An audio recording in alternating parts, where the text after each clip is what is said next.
Well, what is up? Oh, we're. Look at that. I know. Hey, who's up? Who's over there? Who's up there? Oh, There he is. there it is. Ladies and gentlemen, welcome to Comedy Island with Graham Elwood and James Monet. Palm strike. Nobody knows what that is. I do. You do. That's all that matters. That I know. We're here at the world famous Stand Up Honolulu. World famous. So shout out to Stand Up Honolulu, Comedy U, and Pepper, the misunderstood evil genius. Pepper. Yes, Jose, Dynamite, and Square Barrels is closing, which is a little bit of a bummer, but Yeah. they're going out of business. Patrick Terrell was doing a good show there, and I always had fun at that club. I always. You did? I did. I'd work on new stuff there. I liked it. I mean, I know it was a little hit and miss because it was a small room, but it was a good. I worked on some stuff in that, so I liked it. Hello, everybody. Aloha indeed.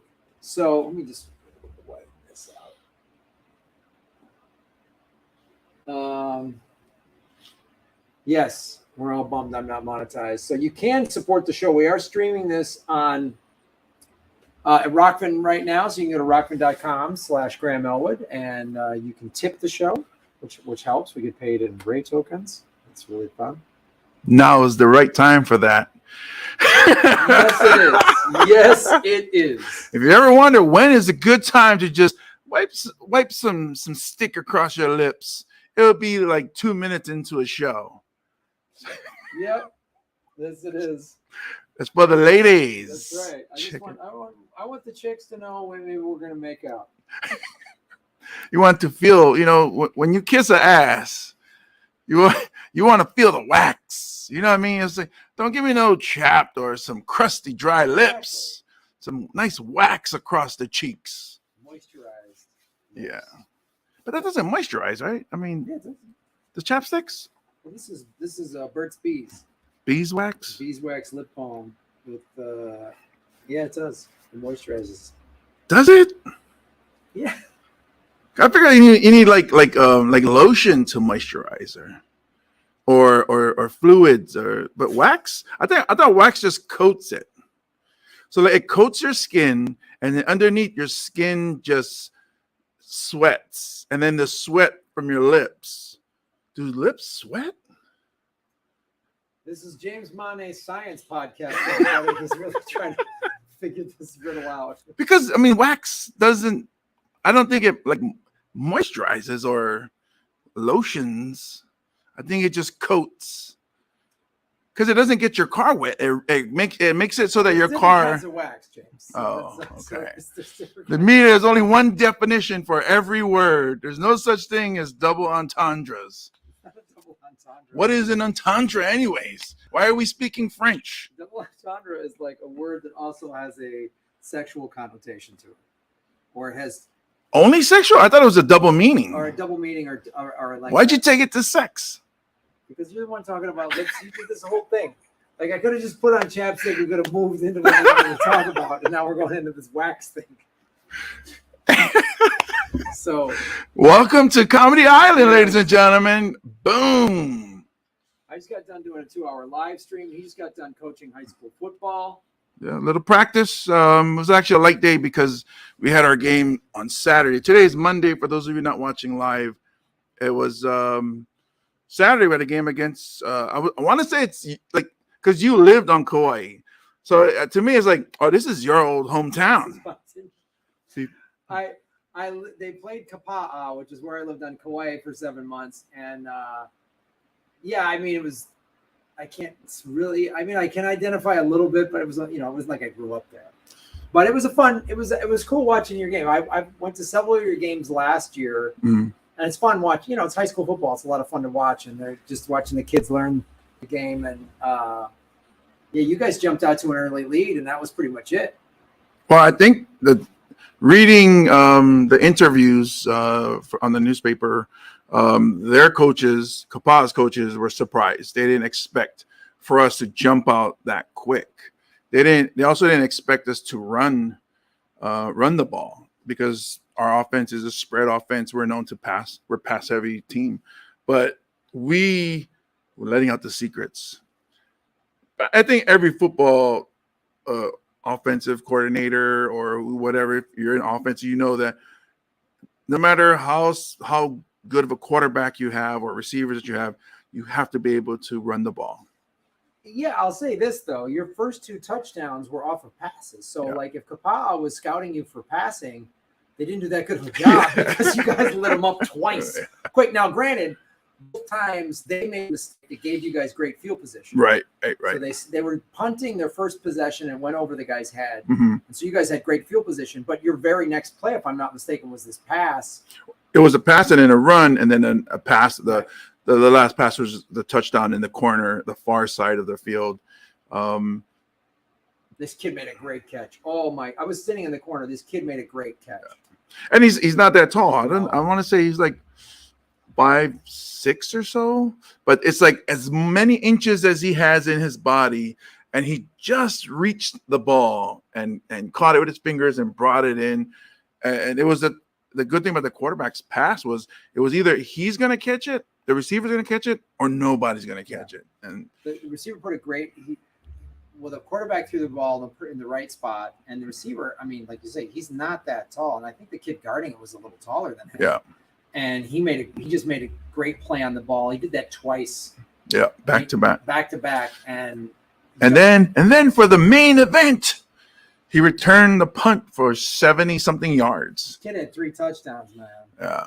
He had a great day. Yeah. So really good football player, really good kid. Geronimo Ugaran is his name. And, college scouts, if you're watching this, go look for him. Geronimo is, and I've known him since he was a freshman, and he's been doing these kinds of plays since he was a freshman. And I would always tell him, it's like, you can't be a kid. You got to be an undercover cop. There's no way that you're not an adult. The plays that you make, no child is making these plays because he's been doing it for his whole career. He even lost the season because of COVID. So who knows how much better he would be if he had that.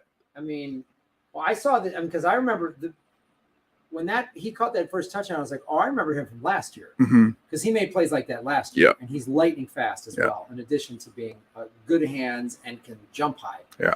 So you're just like, man, if he was 6'1", 6'2", he'd be scouted so hard. Yeah, but he's a slot, and I think there's a lot of, you look at the NFL. They're showing that you don't need to be that 6'5". I mean, Cooper Kupp, I don't think he's huge at all. Not at all. So it's as long as you understand route running, and you can catch, and of course you got to have some speed. I think there's room for you out there. I think it's a great point. Cooper Kupp showed, and I think a lot of these like smaller slot receivers the last couple of years have really confused defenses because again, they're running really tight routes, and they all have great hands. Like anything near them, they're making great, amazing catches, and so they can actually get open and get under. I think their smaller size in some sense benefits them, because the DBs are so used to playing in the NFL, the 6'4", 6'5" guys that are just huge. And so the DBs are starting to get bigger. So you can actually get underneath them and make catches. So it's and then if you have a good quarterback that can, and in the NFL I have a lot of them where they'll put the ball in the spot, not just like up high so that only you can grab, but they also put it low so that only you can get. So a lot of those low passes, these guys, right there, their hands are there. So pretty excited for this kid. Yeah, it's fun. It's fun to watch, man. It's fun to see. And then so the NFL started. So the preseason started. Yeah, and waiting for because they only had one game actually. So preseason, the Hall of Fame game, which was the Raiders versus Jacksonville Jaguars, and I watch it because I want to see who, the guys that get inducted, because it's a special moment for those guys. Like you can see it in their eyes. Some of these guys that you watch that you hated because they didn't play on your team, and then you see them as human beings. Sometimes people forget that. I think seeing them excited about being accepted and like is it Richard Seymour? Defensive end, used to be for the Patriots. Everybody hated the Patriots unless you were from Boston or whatever's. And then he went to the Raiders. And knowing how he played, he was aggressive. He was a mean dude. But then seeing him and talk about family, it's like, man, these guys are humans too. Yeah, they're humans, and also like, whatever you want to say or judge about the NFL. I mean, they gave their career. They played in the National Football League for a long time, and that was a big deal. And that's got to be. It's not just some company you worked at. That's a huge impact, and because we talk about sports a lot, and because you deal with high school kids that are trying to get scholarships and stuff like that, you see how many different things can get in the way, or size, injury, whatever. You had a career-ending injury, yep. And then so for these guys to make it and play well and not have any serious injuries, it's really, to make it to the Hall of Fame is like, man, did they have to go through so much, or get arrested? Yeah, they didn't get arrested. They didn't like take money from a booker. They didn't point shave. They didn't have like what is it? Massages that weren't. Oh God. Yeah, right. They don't have any of that stuff chasing them. Unapproved massage. Because it's funny because I think they had the massage what do you call it, convention in Cleveland this past year. So that's just strange timing. He's like, hey man, I'm trying to play football over here. Are you guys trying to send me a message? Is that your gang coming to get me? He's gonna get it. I mean, six game suspension. Is that enough? No. I know. I was like, what the hell? 6 games. This is the NFL. And I guess they're bringing in some outside prosecutor or something like that to do more investigating, because if this is all the NFL does is 6 games, it makes the NFL look bad yet again. Yeah. Smoke some weed, you're out for the season. Yeah. But you violate 25. 25. That's not even like 100 yards worth of women. So we need, like, if it was 100 women, then we're gonna suspend it for. But 25, that's a little bit. That's a little bit of women. That's not even a full cheerleading squad. So come on, man. This sounds so weird. I don't know. I hate this. It's so weird. It's one of the things that makes me not like the NFL. Yeah. Is stuff like that, when I'm just like, this is why I stopped watching for several years. A multitude of reasons, like the way they didn't back Kaepernick. Yeah. The way they didn't care. They have a horrible track record.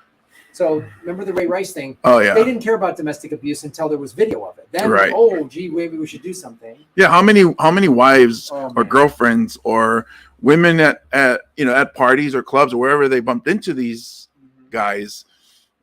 We never heard of these people. Yeah.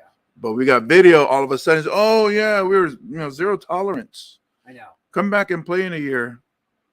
And it's also like the CTE thing, when they covered that up. When I found out they covered that up, I was furious. That's when I really kind of lost my luster for the NFL. And I still like watching, because I do love the game of football. I mean, just like watching the high school game, I was like, man, this is a fun game to watch.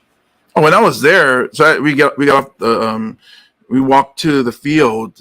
There was already a JV game going on, but just being there and knowing that our game is about to start, I wanted to play. I was like, man, I know this feeling. This is under the lights. This is Saturday night, and man, I wish I was playing. I would run everybody over just with the excitement. It's like I felt the electricity. I was like, I felt that too. I was definitely like, oh god. We in Chicago, so my high school, Evanston, we always played Saturday afternoons. Oh yeah. We didn't have lights in our stadium, so we played 1 or 2 night games on the road a year on Friday nights, which were fun. But man, I remember Saturday mornings just like, whoa. That's something I had to get used to when I was in Buffalo, New York, was 1 p.m. games. Yeah. And I'm like, what? I don't understand this. It's like, yeah, we play at 1. It's like, this is normal here? It's like, yeah, everybody plays at 1 o'clock. It's like, that doesn't. What are the lights in the stadiums for?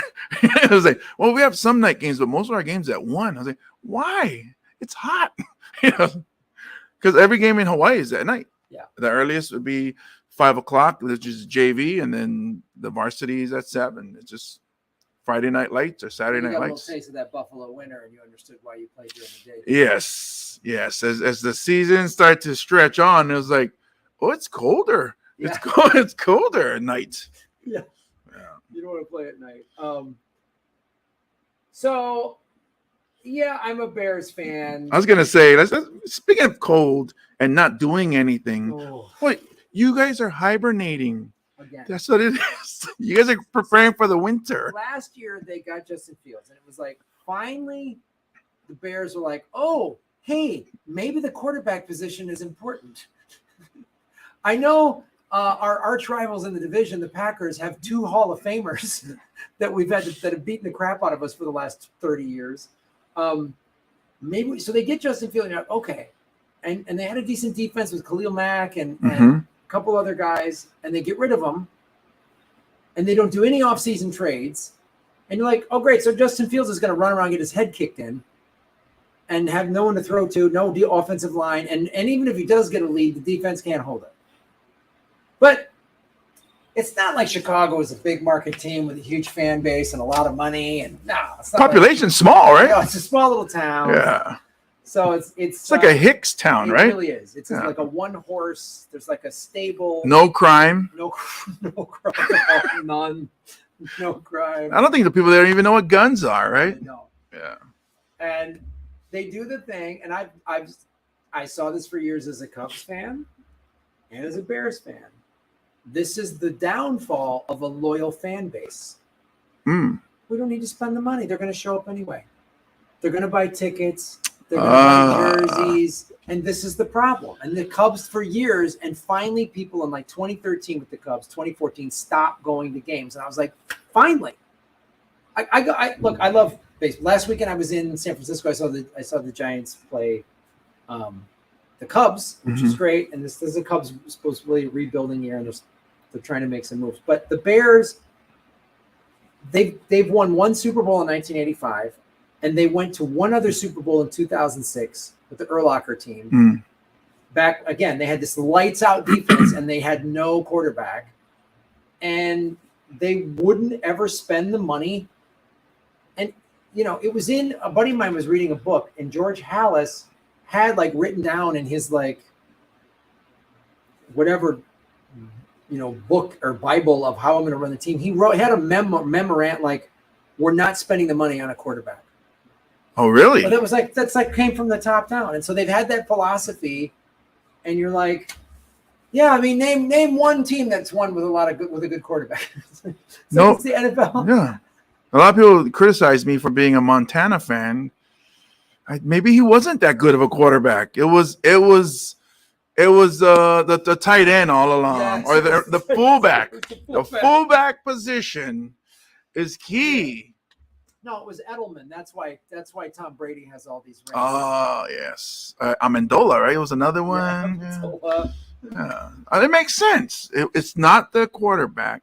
It's the support. Yes. Oh, the receivers. Yeah. Okay, that makes sense now. Chicago. Yeah. I think what happens, like you said, the fan base, they're so loyal that they're gonna buy tickets. They're gonna buy apparel. Sold out. So they looked over to Cleveland and said, what are they doing over there? They're still selling tickets. Yeah. Let's copy them. We'll do some controversial things to get eyes on us, and then win a game for what? I'll explain Bears fans to you. Please. Every year in Vegas, when they open the odds to win the Super Bowl, dumb, crazy Bears fans drive the odds down on the Bears every year. Like the Bears would be like 60-1. Boom. And all these Bears fans go, I don't know, man. And they'll drive it down to 8-1. And like, there's no way they're going to even win the division. And so. Maybe they're looking and say, at least we're not Detroit. Yeah, that's it. We've got 2 guaranteed wins a year. At least we're not the Lions. Oh, that's it. We got 2 guaranteed wins. It must be nice because the Niners have been competitive. They've gone up and down. We get a lot of shit, people talking about us. You know, oh, you guys went to Super Bowl, you guys didn't win, or you guys got all these players, but you guys, you know, especially last year we lost to the Rams, we didn't get to the Super Bowl. So it's like a lot of pressure to win. It must be nice to just have a team. We're like, no, we're not gonna win. I'll support the team because it's my team, but I'm not worried about winning or losing. Like you can play fantasy football and just be comfortable because like I got the defense against the Bears this week, and I'm happy. Me, I'm like, oh man, I can't play. I can't pick somebody against my Niners. Right. I don't really like last year. I didn't watch any. I'll because football starts so early here. Right. I'll just wake up in the morning on Sundays and I'll make breakfast and I'll just have whatever game's on. I'll watch a little bit of the game and then I'll go surfing. So I watched a little more this last year here. And when the Rams, you know, because I lived in LA for so long and still I might be back, you know, I'm going back there a lot and I'm splitting my time there really. I was like, you know, this is be cool for the city of LA to win a championship. I agree. I was happy, even though that's our rivals. Yeah. I was okay that they won. I was like, yeah, let them win it. And I was in LA Super Bowl weekend. I didn't get to go to the game, but the excitement around the city was like, you know, this is a bright spot. There's a lot of tough times because of COVID, and there's a homeless problem and all this stuff going on in LA, which is going on in a lot of American cities. But people were pumped up, and I was like, this is fun. It's fun to be in a city when the team's winning. Right. Well, this is why I'm happy that the NFL is back. Yeah. Because all the problems that we have in our country, COVID, monkeypox, California's on fire. I think Texas was on fire. The heat wave, gas is too much. Floods and droughts and storms. You know, the waves were hitting houses here in Hawaii. They raided Mar-a-Lago. So all this crap, what is it, Amber Heard, you know, and Ukraine, Russia. Yeah, and what is that dude with the show, InfoWars, Alex Jones. I almost said Aaron Judge. Yankees baseball player, host of InfoWars. Was the worst legal team ever. Yeah. And so all this stuff going on. But one thing about America, once NFL kicks off, it's just everything is beautiful. I know. It's like the country just straightens itself out. Yeah. You know? Animals stop being endangered. It's like no more. Bitcoin's going to go up to 50 grand soon. Write it down, folks. It's been predicted here on Comedy Island with Graham Elwood and James Money. Bitcoin's going up as soon as kickoff starts. It's the opening day. Kick that ball off, and you're going to just see Bitcoin rise. Yeah. Yep. And then we're saved. Gas go back down to $3. I can't wait. It's around the corner. I'm telling you, it's funny because I got really burnt out by the NFL, and I didn't all those things we talked about. But it was about 3 years ago. You know, I started doing a political vigilante in January of 2017. And it really started getting around 2018, 2019, when I started covering the Epstein stuff and all this corruption. I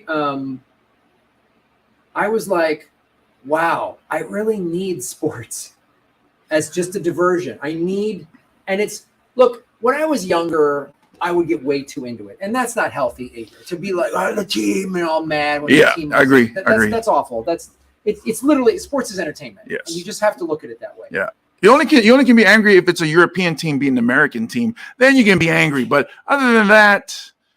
Yeah, it's so, but I was like, wow, do I need to just watch Sports Center? You know what I mean? Just see some highlights.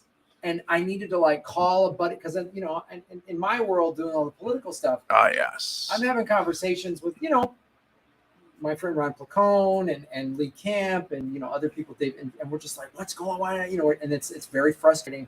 So it's so fun to just be like, oh, good. The Cubs didn't get rid of Contreras. Like they kept it, you know, like, oh, sweet. They just talk and just have this conversation about, I'm not legitimately mad the Bears. It's fun to just kind of bitch about it. Yeah. There's no consequences. No. And we can just like you and I, and it's the thing you and I talk. It's good to like, talk about that your players, and you call me and said one of your guys is getting recruited, and I was at the game, and it's fun to just talk like, oh, dude, your Bears are not, like, or hey, your Niners had a good game, like. Well, if you look at it, so your political vigilante podcast, you're discussing real world things, and the consequences is huge. But then when we talk, if we talk sports, we're like, he was offside. No, he wasn't. He moved. He's not supposed to move. And it's an argument, but it's like, whatever. There's no consequences at all. Just pass the wings and be quiet. Which, by the way, the cauliflower wings at Buffalo Wild Wings, God, I love them. And the sauce is there. I got to give it to you. I mean, I took you there and you were like, huh? Yeah, it doesn't sound right. Cauliflower. I mean, the thing I liked about it, the sauce is the reason it's so good. The bread, if you bread the breading and the sauce, you can make anything good. Yeah, I agree. But the thing I like about it is after you eat it, and even the next day or whatever hours after, you don't feel sluggish. You don't have that crash, or as we say in Hawaii, kanak attack. You don't have that. Oh, I'm going to sleep now. Take a nap. I just finished eating. My digestive system is working overtime right now. I need a nap. Right. So you don't have that. So I'm like, oh, is this what it's like being Graham Elwood? Is this how Kalani Elwood lives? It's just like he's a boom, boom, boom, boom, eat, and like, let's go climb a mountain. Like, is that how you live? Because usually I take a nap after I eat, Well, yeah, because that's what it is. So you eat to live, not just live as in stay alive, but experience life. Yeah, this podcast is over. Thank you guys for joining us. This is the last episode. Hell has frozen over because I am agreeing with his lifestyle. So it's my plan. It's my plan to get everybody into a vegan surfer yogi. It doesn't have to be a vegan though, because now I'm eating more plant-based things. I still eat steak. You notice the difference. Yes. And I always say that to people. All joking aside, I always say you don't have to go crazy extreme like I do. I go, just start substituting a couple of meat meals a week with the plant-based stuff, and you'll notice a little difference, right? But that's funny because I don't see, like you say extreme, but I think you're talking to people who have made fun of you for eating that way. I don't even see that as extreme. I think extreme is like the people that, like it has to be a plant or something, like, like really outrageous. Like we can go to McDonald's, you'll find something to eat. Sure. It's like, that's so to me, I don't think it's extreme, but I understand who you're talking to when you're saying extreme. Well, yeah, and I also, you're talking to meat eating or carnivore comedians is what you're talking to. Carnivore comedians. Because I've been a road comic for so long. I've been a vegetarian for 20 years, so I've had to like find something to eat at every little place where there's one thing on the menu, where I'm literally getting salad and fries or Denny's, or Zippy's. Because even if we went like old school where we had to go and pillage or whatever it's for food, I'll be over there hunting a squirrel or a pigeon, and you be eating the grass. It's like oh, poor guy. Poor guy. Look at that. He's climbing up the tree to get those acorns. It's like, he's eating the same thing of the thing I'm hunting. It's like, he's in the tree with the squirrel eating the same thing. I will be up in the trees. Yeah. So you're the bait. So, go make friends with him, and then my arrow. Oh, sorry, my people is spears. Oh, do we have spears? Did we wear in Samoa? No, we don't have arrows and spears. I mean, really, if you really think about it, I think we were mostly probably eating like vegetarians, because I guess, and fish. You guys probably ate a lot of fish. Yeah. Island nation. Right? Well, what diet is that? That's not pescatarian. Pescatarian. Yeah. Man, look at that. Samoans are pescatarians, because I think pigs came over from I think the Far East, and I've seen a documentary where they were saying that the chickens that are in North or in Americas are from Polynesia, which everything comes from Asia for us. So that's how the chickens got there. The sweet potato or the taro that we eat, we brought back from the Americas to our islands. Taro was from the Americas? That's what they're saying in the documentary I watched.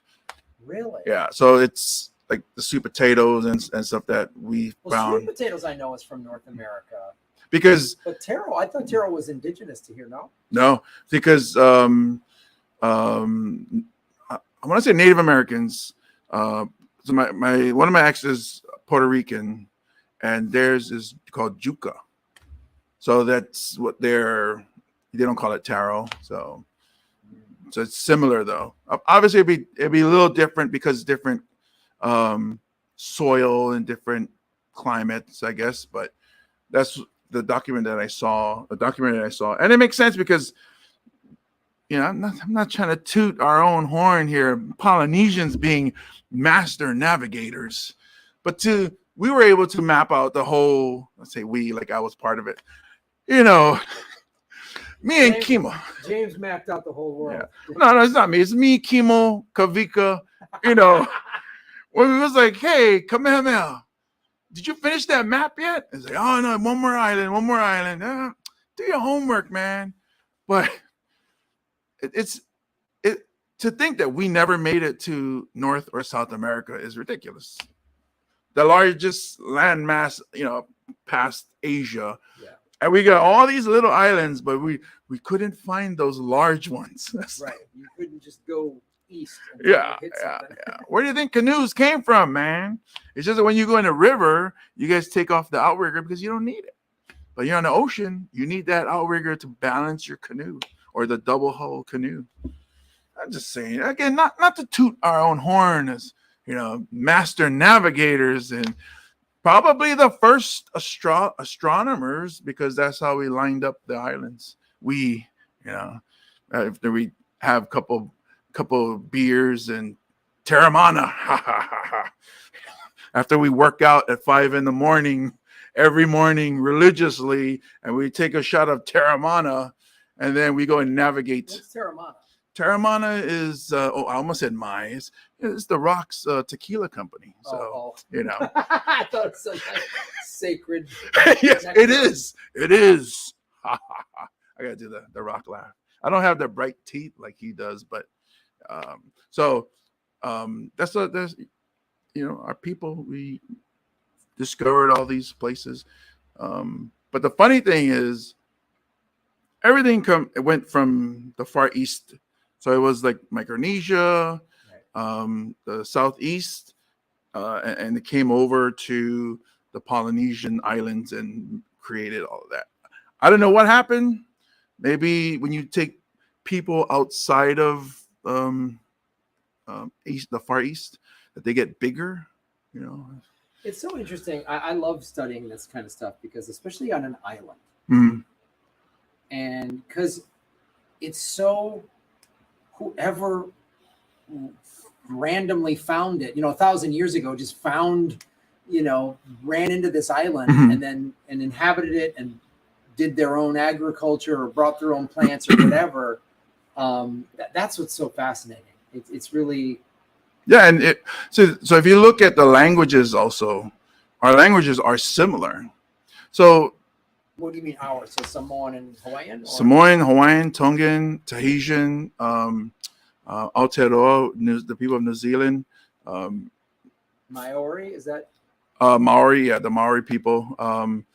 So our language, words like aloha, talofa. So like we have talofa, which means hello. Alofa means love. Aloha in Hawaiian is hello, love, and goodbye. Tofa is goodbye in Samoan.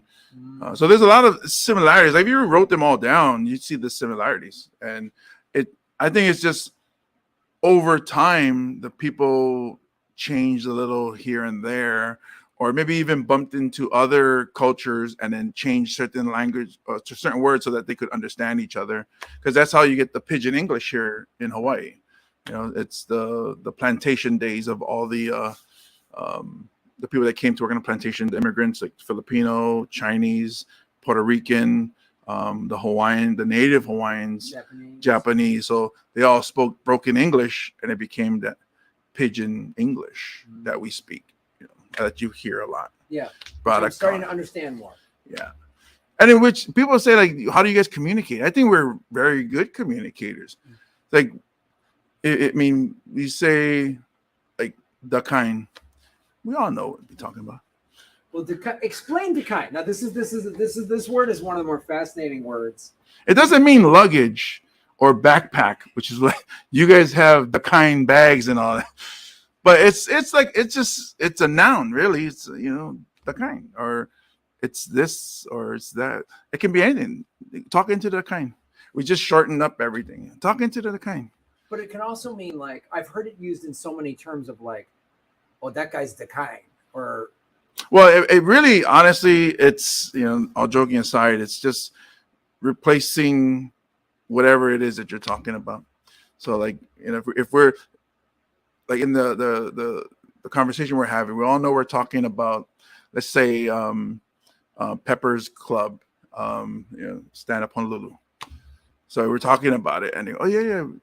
So you're going to kind, because you already know it's been established what we're talking about.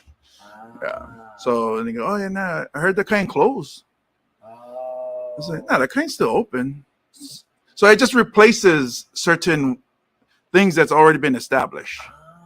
Yeah. That makes more sense to me. Yeah. So you just have to have the context. You have to know what.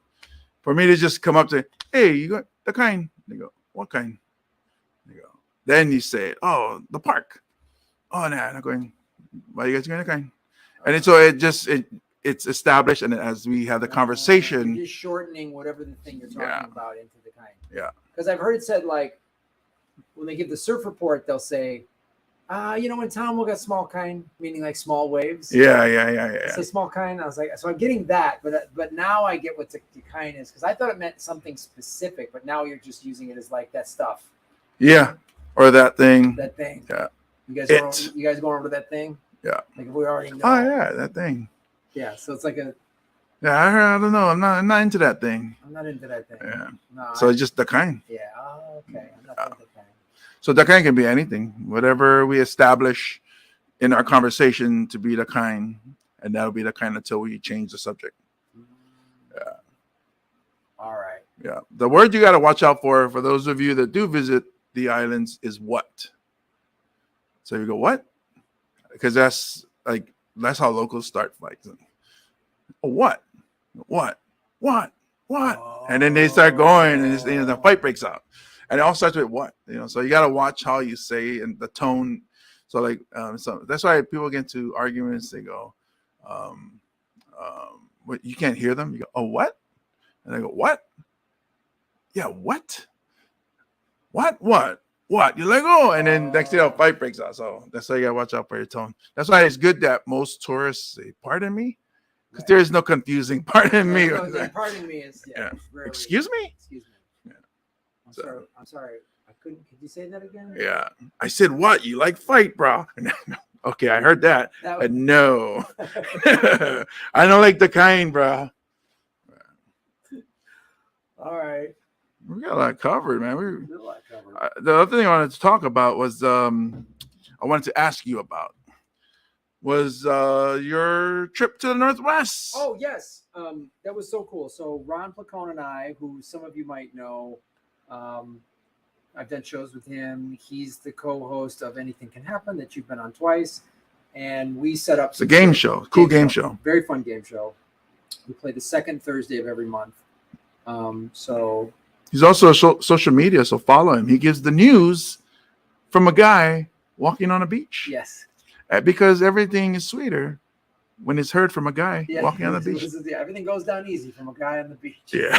So if these, Fox News and CNN and Hawaii News Now would take his, see what he does and then start doing news on the beach, It's like an easier pill to swallow. Yeah. Fires break out in 10 neighborhoods in Hawaii, but it's all right because I'm on the beach. So yeah, Ron and I went to Portland, Seattle, and Vancouver. Okay. And it was really cool. So we were supposed to do those cities in I think April of 2020. and they got scrapped. You know, and we were actually going to shoot a special in Portland, and I was like lining up camera guys, and we were going to each, because when Ron and I go on the road, it's just he and I. We each do 45 minutes. We might have one like MC or somebody do like a 5-minute set. And so this was like we hadn't been to these places in over 10 years or 2 years, and it was really cool. And I got to see, like, my niece came to the show. Oh, cool. I met Kermit Apio. Oh yeah, That Kermit was awesome. Apio, Hawaiian comedian that lives. He based out of Seattle now, but he's from Hawaii. Ilani grad, intelligent guy, super nice guy. Very nice guy. Helped me Very funny. out in my career a lot. Love that guy. And it's funny because you've told me that, and Ron told me the same thing. Ron was a young comic in Seattle. And he was like, "Oh, Kermit told him, you know, you don't have to be a horrible person to be a stand-up comic, because when you get into stand-up, you see there's a lot of, like, there's some horrible people." Well, there's a lot of thoughts. Like, I'm sure I know that when you think of things, that comedian comes in there in your brain and starts spinning the wheels, and you think of all these horrible things. But yes, I agree. You don't have to be that horrible person. You can just, okay, all right, let's filter that and let's push that on the side. Let's suppress like a good Christian, and not blow up someplace, but let's move on. So, yeah, I get it. So so we're backstage in Seattle, and Ron's like talking to this guy, and he goes, "Oh, by the way, Graham, this is my friend Kermit Apio." And I was like, "Oh, Kermit! Oh my God, I'm good friends with James Money." And so we had this great conversation, and Kermit, we're like, "Hey man, you want to do 5 minutes tonight?" He's like, "Yeah." So we did. It was really cool. He's coming here in a week. Yeah. Monday night, I think next Monday, right? Yeah. Cool. At Blue Note Hawaii. So if you haven't gotten your tickets, go to BlueNoteHawaii.com. Or is it BlueNote.com? And we're at Blue Note on the 17th. Yeah, the Wednesday. Yeah. But we'll be there. We're gonna go see Kermit Apio perform Monday. That'll be cool. Yeah. So that was really cool, and to see fans, because you see people's names in the chat, and they come to the shows. Like Backyard Politics is in the chat a lot, and she was at the show in Portland. Oh, that's cool. It was just awesome, and Tara Reid, who's a big activist, was at the show, which was cool, but also we saw what you were talking about earlier briefly is the drought, man. It was that bad. Oh boy, every city. And Portland was 95 degrees. Seattle was 95 degrees. And look, man, I spent a summer there when I was in college. My mom, when I graduated high school in Chicago, my mom had remarried, and her and my stepfather moved to Portland for his job. So I spent a lot of time in Portland in the late 80s and 90s, a lot of time. And I spent a whole summer there. It never got above 85. I mean, 85 was like nuts hot for Portland. And we've now had consistent summers of 9,500 degrees in Portland. And then we've had bad drought, and it was like, it was a little like, man, this is a little worrisome. And I was, because there already is fires in California. I was like, man, it felt like a tinderbox. We're driving. It's just the air was dry. It's never dry up there. I felt like I was in Phoenix or Vegas or something. And I was like, usually it's humid up there, and there's a cool breeze at night. And it was like, so that was like, I hope something is done about that. And then, because of COVID and people losing their jobs and the protests and stuff, Seattle and Portland and even Vancouver, Canada, just huge sections of the downtown area in all three of those cities that had large homeless populations. Wow. And, my niece almost didn't come to the show. She was like, her boyfriend was working, and so she's like, I don't know if I want to come downtown alone, Uncle Graham, because there's crime and, they're stealing catalytic converters. And it's not like every street in downtown Portland is, but there's enough where there's homeless people and there's a building boarded up and stuff. It kind of broke my heart a little bit. Portland has always been this beautiful, amazing city. And I've never heard anybody say I don't feel safe downtown. Right. and Portland's the new Chicago. oh man, it's like, and I'm hearing this story in cities all over America. Hmm. And then Vancouver. Oh, we're on Hastings Street. It was unbelievable how many homeless people, and I like kicked a meth pipe or something. I was just gonna say, I kicked a man in the. That's a year ago. I was gonna say, well, you did what? It's okay, they're Canadians. No, he said what? I was like, what? Like, what, eh? What? What a fight, eh? And it's like hockey, so he just got his balls and he just fucking. He tried to grab your shirt and pull it over. His shirt just pounded me. Well, strangely, after the fight, he put himself in timeout in his tent for 5 minutes. When it got to the cement, a couple guys broke it up. Yeah. So it was, the shows were great and fancy, but it was a little like, wow, man, there's America. We need to do something here because it's you. I don't want to get on a political vigilante rant, but you got to see it firsthand. And Yeah. I was in Texas in March to go see the Sweet 16. And I was in San Antonio and I saw some of it there. And I saw some of it in Phoenix when I went to see spring training. And we were in downtown San Francisco. So Sunday, so we did the shows Thursday, Friday, Saturday, which is great. And then I was flying back through San Francisco to come here. So I spent the day in San Francisco and I'd never been to a Giants game. Oracle Park is a great place. It's right on the water. And a college roommate of mine lives there. And so he got us tickets. And one buddy of mine, my comedian friend Jim Bruce, who's also been on Anything Can Happen, he moved up to Northern California, and then my friend Walker, he drove up, and so all four of us went to the baseball game. Oh, cool. You were just the only idiot in the Cubs jersey and hat. No, there's a lot of the Cubs fans travel well. Okay. They're the Cubs, the Yankees, and the Red Sox. Well, the picture you show, like you weren't in that section though. You were in. It was like brown and orange all over you. Yeah. So I was like, wow, it's like the Crip hanging out in a blood family reunion.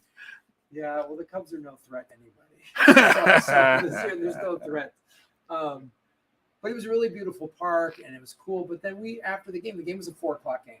So the game got done around 7. We're like, hey, let's go walk around downtown San Francisco. I'm like, we're in San Francisco. Yeah. Let's go get some dinner. A lot of stuff was closed. 2 different homeless guys just were like, wanted to fight us, out of nowhere. And you're just kind of like, man.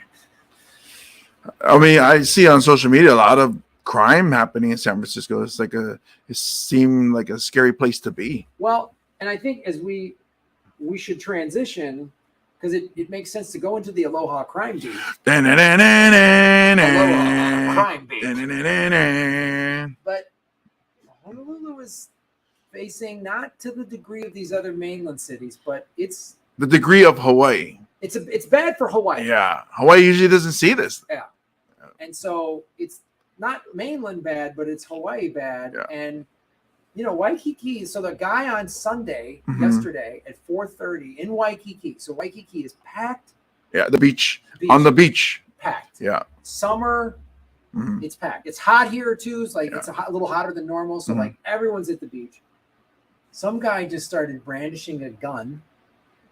And people there's video of people just going just and sprinting from the beach. Sprinting from the beach. I'm sorry, I didn't mean to laugh.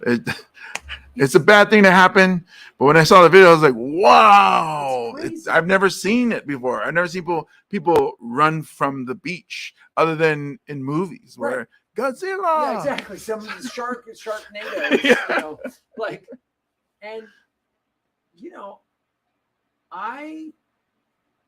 That was 4 or 5 blocks from where I live. Yeah, it is. That's exactly even where the guy was apprehended.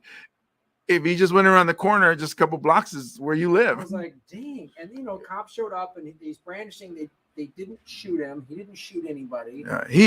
From what the witnesses were saying, he was holding it up like this, and then he had a backpack or a bag that was here, and he was like putting it in his. He kept pulling it out of his bag, and he kept holding it like this. So he didn't aim and the cops showed a lot of restraint, and they did have their guns drawn and facing him, but nobody pulled the trigger, and he actually opened one of their car doors. Tried to, I guess the The witnesses say he tried to steal it. We don't know what he was trying to do, but the witnesses say he was trying to steal it. I know if that was LAPD, they would have lit him up. Oh, as soon as he went like this, I'm sure. As soon as they saw a gun, they would have said, drop the gun. And the minute he didn't, they would have unloaded their clips into him. Yeah. And then I guess when he walked away, or he ran, kind of sidestepped from the car, which was parked. And then like 6 of them just tackled him and held him down, and bumps and bruises. No. Well, and so on the news this morning, they interviewed a couple people, and this one woman brought up a great point. She said, there's a lot of homeless in Waikiki specifically. A lot. And there's a lot that have clear mental health issues. Yes. We're not, this is nationwide. I agree. We're not dealing with mental health in this country. And we're not dealing with the homeless. And it's really bad when you go to like LA. LA is the most egregious version, because you'll see like this new high-rise being built with like $3,000 1-bedroom apartment, expensive condos or whatever, right next to a tent city.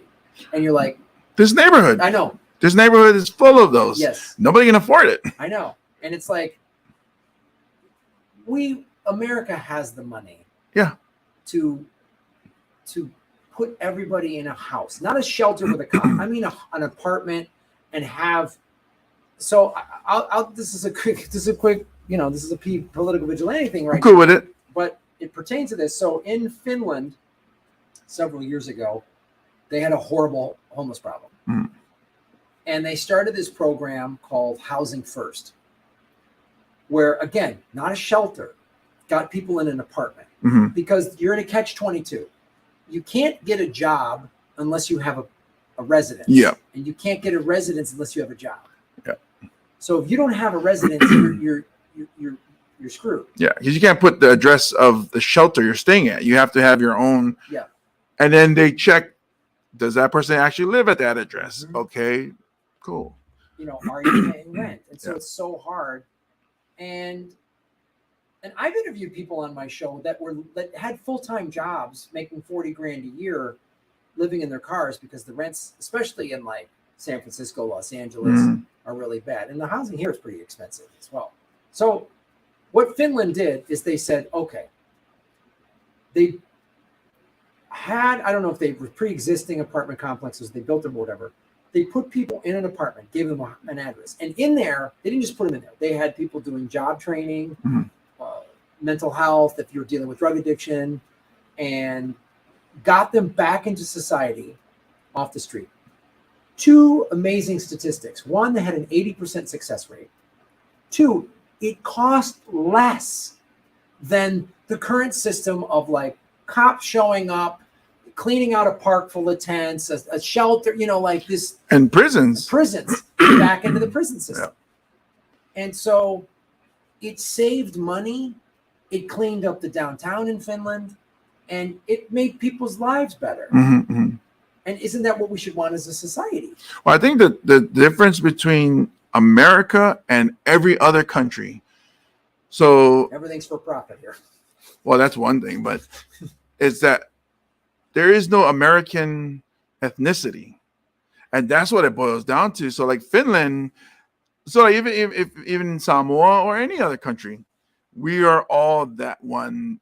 We're all Samoan. We want to take care of our Samoans, or we're all Hawaiians. We want to take care of our Hawaiians. Finland, they're people. We're all, So Americans, there's the different colors and then the different social pockets or whatever. Some of that. Economical. I think there is some truth to that, because we are a melting pot nation. We're not all the same. But 2 things I would say in response to that. 1, there are a lot of immigrants in Europe, and some of them are homeless. And 2, America has the money. This is what bothers me so much. America has so much money. Well, it's just 1% of the Americans have the money, and they don't want like literally. Elon Musk could end homelessness, and still be worth $100 and some billion. Yeah, and so that's what. And it's like you said, you see it here. You see some fancy high-rise going up with expensive condos or apartments, and there's people living in tents, and it's like, that ain't right. And that's why a lot of local people or families End up moving to Vegas, Arizona. I know when I went performed up there, I was joking about it, but I know why they're there. It's just you can't afford to live in Hawaii anymore. I live in a house, my parents' house, which my sister pays most of the bills, and that's how you survive here. That's why Hawaii, compared to the rest of the nation, have adults living with their parents still because you can't afford. You can't afford it. And like you say in your joke, in your set, where a lot of people here have multiple jobs. You can't have just one career unless it's something that pays a lot. So. I came from Santa Monica, so it's actually cheaper for me where I came from, but that's a rare case. I mean, if you come from like San Francisco, LA, or New York, then it's cheaper here. But that's it. That's why a lot of those people are moving to Idaho. Yeah. Oh yeah. Yeah. Well, that's what COVID did. People were like, why I'm working remotely. Mm-hmm. Why do I need to live in this expensive city? Yeah. And they all, like, I heard like rents in Omaha went up. I mean, like Arizona, because all these people, and I knew New Yorker friends of mine that moved to Asheville, North Carolina and Michigan and all this stuff. And everybody from the big cities on the coast just went inland. Like Austin, Texas has been completely overrun with Californians. Yeah. And so, because one big one too. Yeah. He's referring to Joe Rogan. Yeah, that guy. So, yeah, it was. Usually, some of the stuff, the crime in Waikiki is kind of crazy a little bit, but that was like, I mean, this state. One of the things I like about this state is it has strict gun laws, so it's not, you can't just go buy an AR-15 at a 7-Eleven or whatever. But it's still America, and there's still guns. Yeah. But luckily, nobody got hurt. Nobody got shot. He didn't shoot. I wonder, like, what was that person thinking? What happened? What drew him? What brought him to that state where he's like, I'm gonna just pull out my gun and, like, like you said, mental health. It could be drugs. It could be a lot of things. But like, wow, that's insane to be like, man, it's hot. People are here. Let me pull out my gun. That's crazy. I'm glad, nobody got hurt. Nobody got hurt, but imagine maybe some ankles rolled or some hamstrings pulled. So think about it, like Americans running, man. There's a lot of self-injury. It's crazy. I mean, think about your family on your big Hawaii vacation. Yeah. And you're in Waikiki, and all of a sudden you got to run. I mean, it's the problem with America in terms of the gun thing. 4th of July parade in Highland Park, which is 2 towns over from Evanston. My brother was going to the Evanston parade. They had to cancel it. Like, it's the gun thing.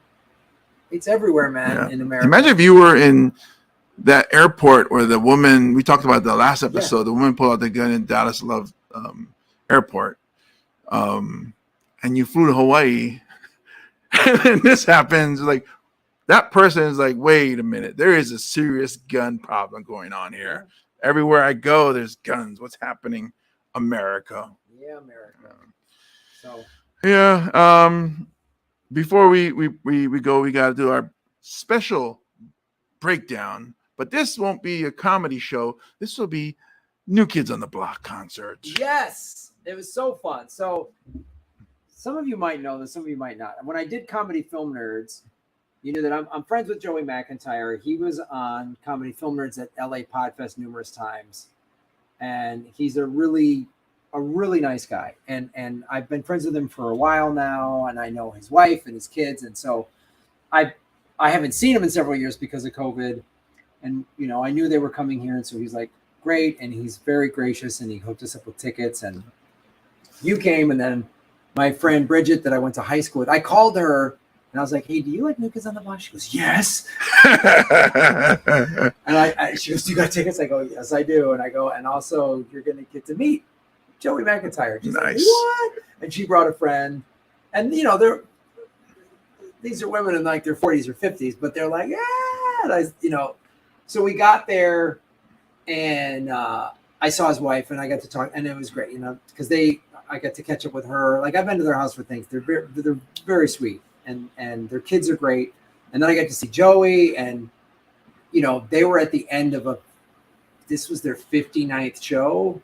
Like, he goes, man, it's a lot. I was like, wow. And these guys. In just 10 weeks, you said? 10 weeks. Wow. So that's a total of probably about 14, 15 days off. So that's And those days off is probably spent traveling. So, and these guys, if you haven't seen them, they put on an amazing show. Amazing show. Like, and they're singing and dancing for 2 hours straight. TLC opened, which was awesome. Yeah. I missed it because my sister was late.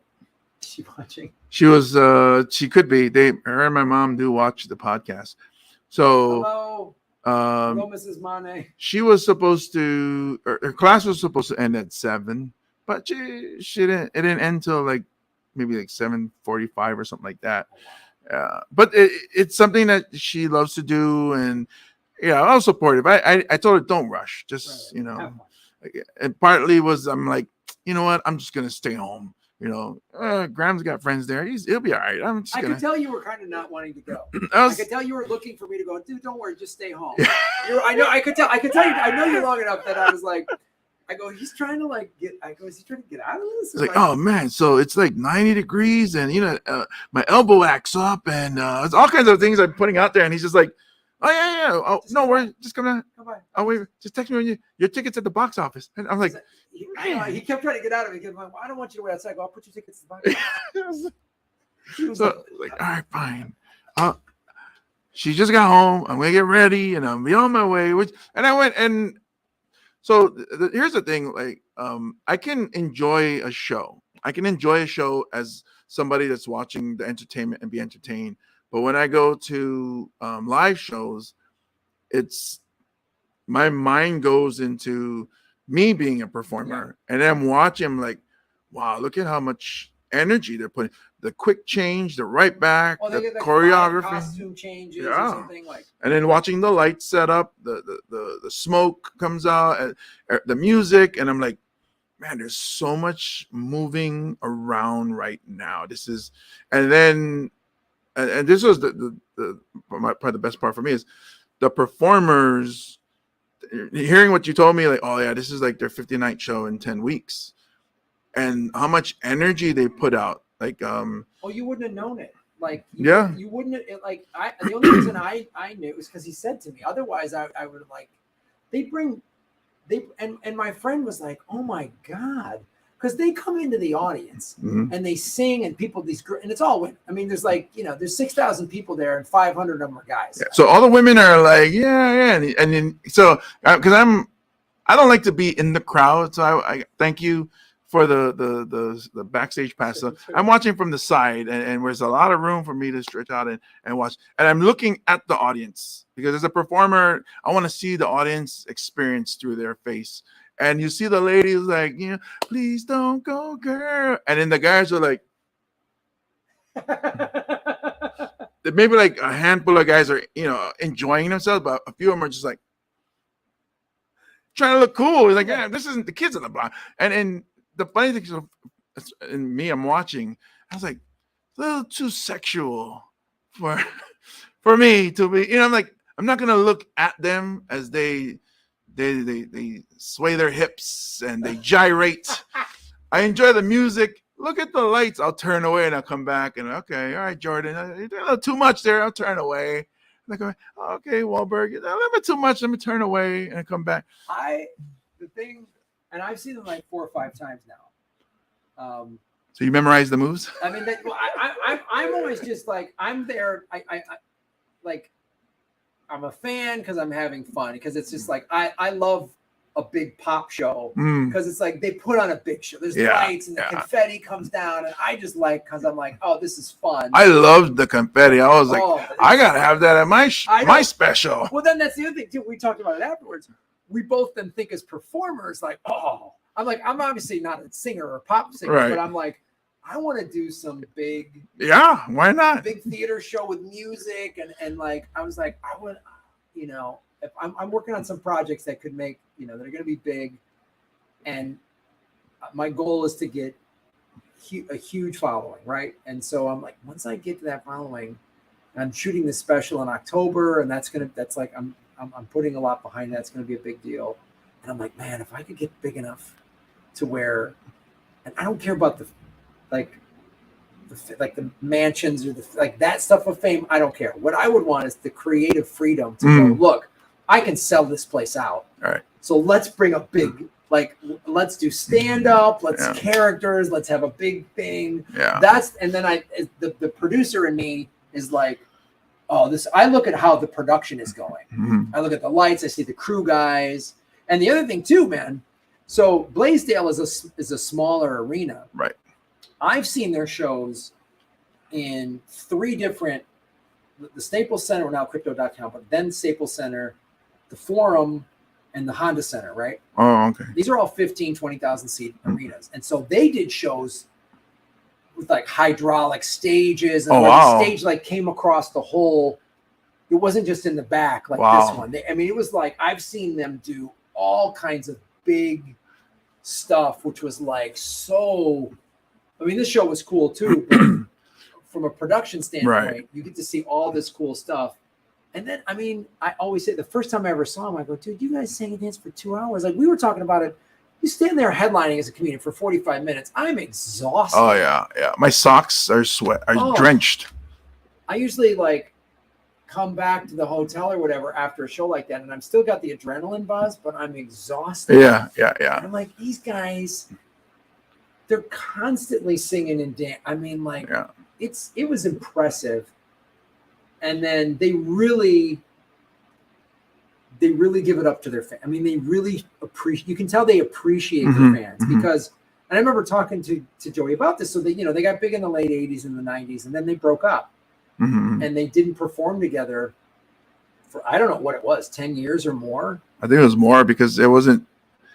I don't want to say recently, but it's like within the last 10 years or something. They kind of, hey, let's go on a tour. Yeah, they started touring again in like 08 or 09 or something. And when they first started, they're like, is anyone even going to come? Like, does anyone care? Because we were kids. Like, these women have grown up. And packed.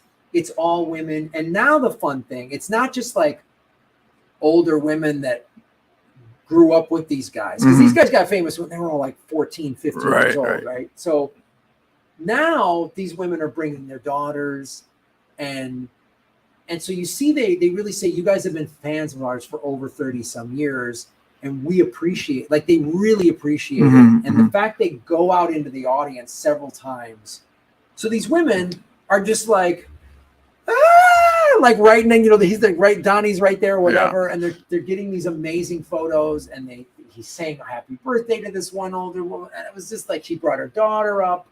Yeah, that's the thing. The next generation of fans.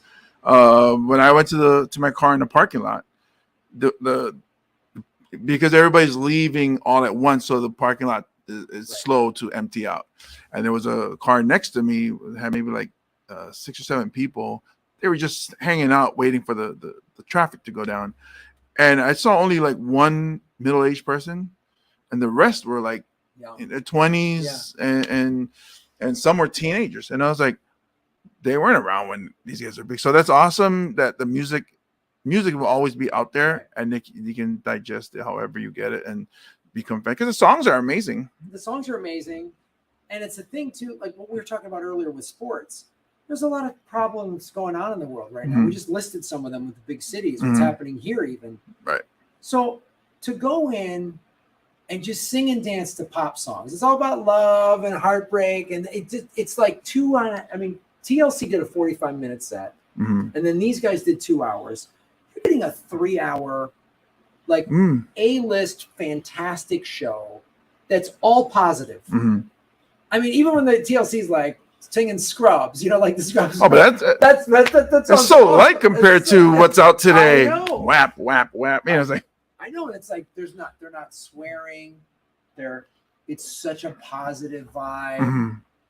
When Joey sings "Please Don't Go, Girl," like everybody, the women are going nuts. Like it was just like this is so beautiful and fun, and I'm so glad you got to come. And my other friend Bridget, and she brought her friend, and it was so cool, man. So. That song, performance by Jordan Knight, when he that song, I can't think of the title.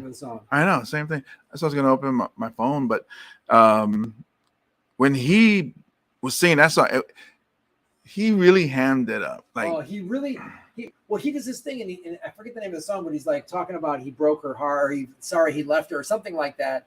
And he's like apologizing in the song, and he goes down. I'll be loving you. And he breaks down like that. And there's a big pause. They put lights on him. The camera gets in real tight, and he's doing this with his hands, like, no, I can't handle it. Yeah. And it's so. And then they go close up on the mic as he has it on the floor, and he starts to pick it up to his mouth slowly. And he, because he's singing in falsetto, so he's like, and he goes off on a tangent, but he's singing and he's really belting it. And I was watching like, wow, the energy for him to put that into this performance, that's not easy. They're showmen. They're real. And the other thing too that I love, that you can see them having fun on stage. Mm-hmm. They're having fun when one guy's doing the lead and the other guys are dancing on the side. They'll be like joking with each other. You see them having fun. Yeah. And because I've talked to Joey, he goes, "Yeah, man, I love this. Like he's very blessed, and his kids are having fun watching it." And when Joey was singing "Please Don't Go Girl," I saw his wife look. I was like, "Oh, it was so beautiful." It was like, "Oh my God!" I was like, See, that's what I was thinking about. When I assumed it was one of their kids that were standing where I was standing, and then you cleared it up. You said that's Joey's kids, and I was thinking about, I was like, man, it would be cool when I perform at the Blaisdell to have my mom sitting there, because I never thought about that. My mom has seen me perform in like the Kroc Center, which has a theater. Just to be clear, James is opening up for Tamua at Blaisdell, the place we just saw New Kids. Where Elvis also played, and they sang an Elvis song, which I thought was a cool tribute, because Elvis did his first ever live satellite show. This was the first big pay-per-view show. Was here at Blaisdell, just down the street. And so James is opening up for Tamua there. November 12th. It's sold out, so you got to wait till November 13th, or buy tickets for November 13th. It's on sale now. You can go to Tamua. I think if you just search Tamua Tuine on Google, you can go to his website and you can buy tickets there. But so James is going to be performing at this very same place. You should have your mom come out. And he sold out the first night. So that's what I was thinking. That's why I'm watching from the back, and I'm like, if my mom saw me performing in front of this shoot, that would probably do it for her. And so I'm thinking about it. I got to talk to you tomorrow first. I thought about it last night as I was watching. I was like, man, my mom was sitting here on the side.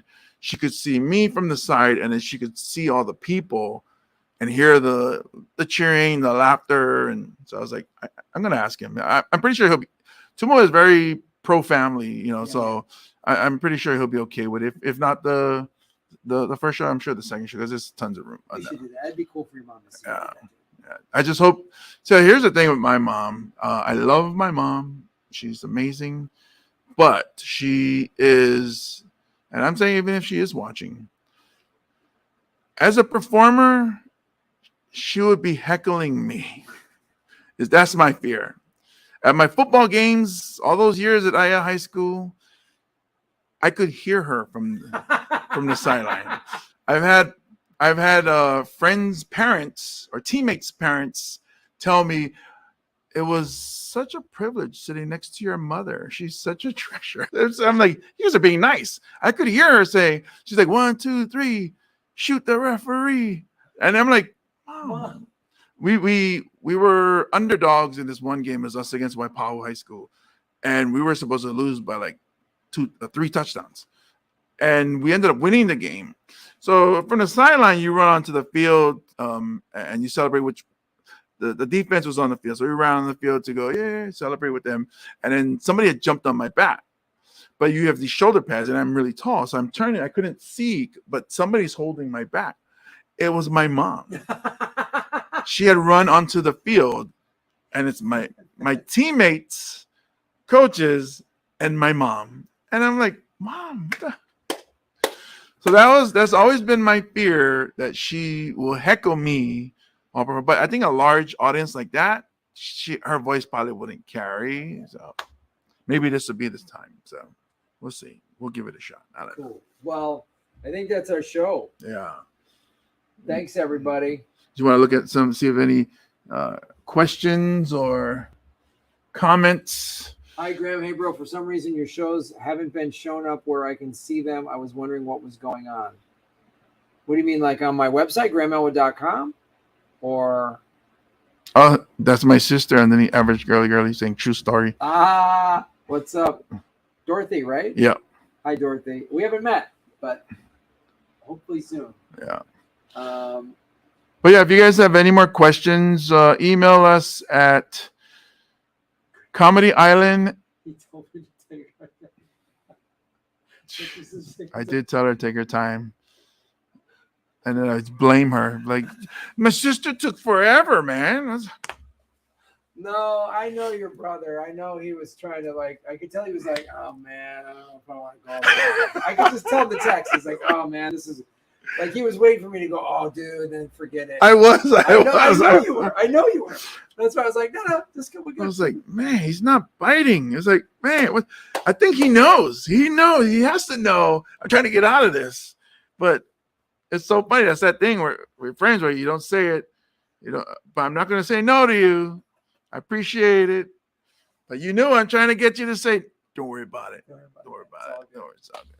But I knew once he comes, he's going to have fun. Yeah. And I did. I had a good time. Yeah. Food was good too. First place I went to go to the food. Well, that's the other thing too, because we got backstage pass, so there was a room for catered food just for the cast and crew and friends. It's Ina Grill. Ina Grill. Oh, so good. Yeah. So they made this tapioca pudding with coconut. So good. Yeah. And they had a lot of steaks. They had Calbee for the carnivores out there. Go check them out in Waipahu. So Ina Grill. Giving shout outs to everybody.